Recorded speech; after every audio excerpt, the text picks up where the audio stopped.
It is good to come together for the purpose of co-creating. Do you agree? Yes. Taking thought beyond that which it has been before. You're doing that all the time, but in a forum like this, it is more noticeable. When together we move into a new place, we all know it, don't we? And it isn't just that you discover things that you didn't know before. It's that the combination of that which you are in your physical format and that which you are in your non-physical format forges out new territory. And there is exhilaration in that process. Sometimes consternation in the beginning of it. In other words, when contrast causes you to ask for something beyond what you have, that expanding into a new place, if you're not knowledgeable of your worthiness and of your ability to create, could make you uncomfortable. In other words, to ask for something and have no way of knowing how to bring it about feels uncomfortable. But when you understand that you are the creator of your own reality, and that when you ask, it is the most natural thing in the world, and that, of course, you're asking often from a place of not having. It's why your asking is sharpened so. When you are asking from your place of not having, however, you have to find a way of muting or diluting or changing that vibration of, I don't have it, I don't have it, I don't have it, or you can't have it. So wanting with the knowledge of how to go about receiving is blissful.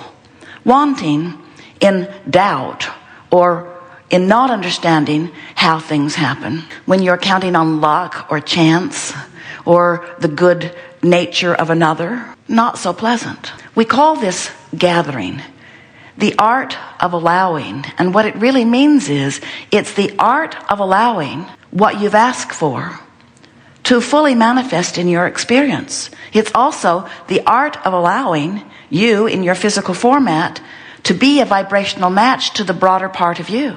You are so much more than these physical bodies. While they are wonderful, you are in these bodies an extension of source energy. And while you are flesh, blood, and bone, you are much more vibration. You are energy. And the way you most understand your energy is through the thought process. The thought of despair is a vibration or an energy offering that is very different than the thought of appreciation. They are very different frequencies.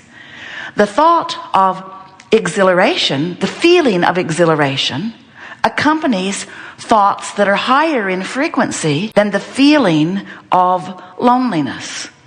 In other words, the better you feel, the higher your vibration. The worse you feel, the lower your vibration. But it's even more than that. It's not just a high or low vibration that makes you feel the way you do. It's the relationship of that high and low vibration to your always high vibration as source energy beings. And that's the thing that most people don't quite understand. You were source energy. You were only energy before you became focused in this physical body. But even though now a part of that energy is focused in this physical body, the larger part of that energy is still vibrating and it's still high. So when you find thoughts and you teach them to yourselves until they become chronic, or what you call beliefs, that vibrational pattern is always playing against the high vibrational pattern of who you really are. So the better job you do of allowing yourself harmony with that higher vibration, the better you feel. The worse job you do of allowing that harmony, the worse you feel. That's what your emotional guidance system is about.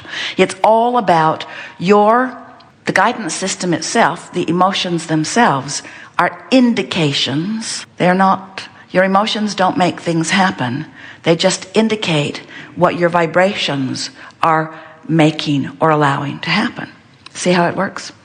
So if you are aware that you are source energy, and if you understand that source energy loves, and you have picked out some component of your society, maybe something up close and really personal, and you are not only not loving it, you are loathing it, that feeling of loathing, that feeling of hatred, that feeling of anger, those feelings, you know what we're talking about, you know how they feel. Those feelings are your indicator that you are not allowing alignment with who you are. Now, you certainly have free will to do that, and there are many of you who would say, yes, Abraham, and we are also justified in this perspective because that person did that, or that, or that, or failed to do that, or that, or that. So my negative emotion is proportionate to their behavior. And if I'm going to change my emotion, they need to change their behavior. Because I'm just having a knee-jerk response to the way they're behaving. Well, those knee-jerk responses are tiring, aren't they? Because you can't control the world. And further, as soon as you wrestle one of them to the ground and teach them the error of their ways and make them promise not to ever do that again, another one just like it shows up in your experience, because when you've been noticing it, it's active in your vibration. And when it's active in your vibration, law of attraction is going to continue to show it to you. Different places, different faces. But the same essence is going to keep coming to you over and over again as long as it's active in your vibration. So it turns out that you have the free will to allow any vibration that you choose. You can choose things that thrill you. You can choose things that make you furious. You can choose things that make you afraid. You can choose things that make you feel secure. They're all out there. It's a smorgasbord. It's a buffet of choices, and you have the free will to choose. We just want you to know that you have the free will to choose, and that you are choosing, and that the circumstances of any moment in time or any environment do not need to dictate your choices. You are smarter than that. You don't have to. That would be like turning on your television and seeing some movie that is really offensive to you. The chainsaw just chopped off another head, and it was painful to watch, but you just sit there and watch it anyway. Why are you watching that? It's on. But why are you watching that? Because it's happening in front of me. So I thought I should. Or Esther's favorite line, especially in the beginning, but Abraham, it's true. As if the truth of something is the appropriate criteria for why you would choose it. And we say there are so many things that are true.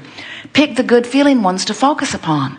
And people say, well, aren't we just putting our head in the sand? Aren't we ignoring? Won't things get worse if we don't find the things that are wrong and do something about it? And we say, it's perfectly appropriate to find the things that you don't think are right, to find the things that you would rather be different. That's step one of the creative process, in fact. You said, I'll go forth into this contrast, and from it I will decide. But so often, you long decide that you don't want this, which helps you to clearly decide that you do want this. And that's the point that you want to turn your attention to what you do want. We want you to decide to be more deliberate about what you give your attention to. Because when you decide what you'll give your attention to, then and only then will you consistently be a vibrational match. Will you consistently allow your alignment with who you really are? The source within you will not come into a lower vibration to join you in a thought. That's why you feel negative emotion.